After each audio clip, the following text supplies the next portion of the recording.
નમસ્કાર, આપ જોઈ રહ્યા છો સ્પાર્ક ટુડે ન્યૂઝ।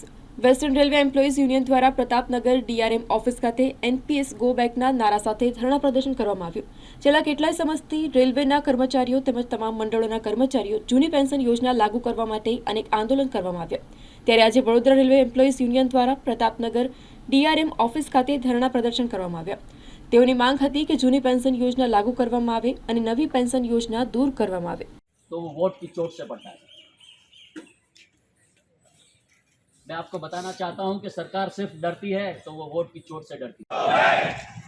एनपीएस के लिए आप क्या चाहते हो भाई साहब, वो तो बोलो।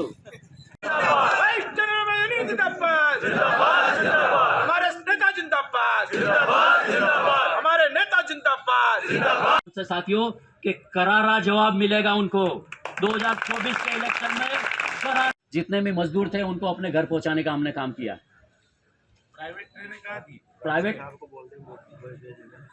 ये मैं ऐसा बताना चाहता हूं कि ઓલ ઇન્ડિયા રેલવેન્સ ફેડરેશનના આહવાન પર આજે વેસ્ટર્ન રેલવે એમ્પ્લોઈઝ યુનિયને 4 દિવસ માટે રિલે ફાસ્ટનો આ કાર્યક્રમ રાખેલો છે, જે કાર્યક્રમ 8 તારીખથી લઈને 11 તારીખ સુધી ચાલવાનો છે। એમાં અમે રોજ 10 વાગ્યાથી લઈને સાંજે 5 વાગ્યા સુધી રિલે ફાસ્ટ પર બેસેલા છે અને આ જે પ્રોગ્રામ છે એ ઓલ ઇન્ડિયા રેલવે પર ચાલી રહ્યો છે। પૂરી રેલવેમાં આ કાર્યક્રમ ચાલી રહ્યો છે અને આની પહેલા પણ અમે એનપીએસ માટે ઘણી બધી લડાઈ લડી ચૂક્યા છે અને એમાં ઘણા સક્સેસફુલ અમે લોકોએ ડેમોન્સ્ટ્રેશન કરેલા છે।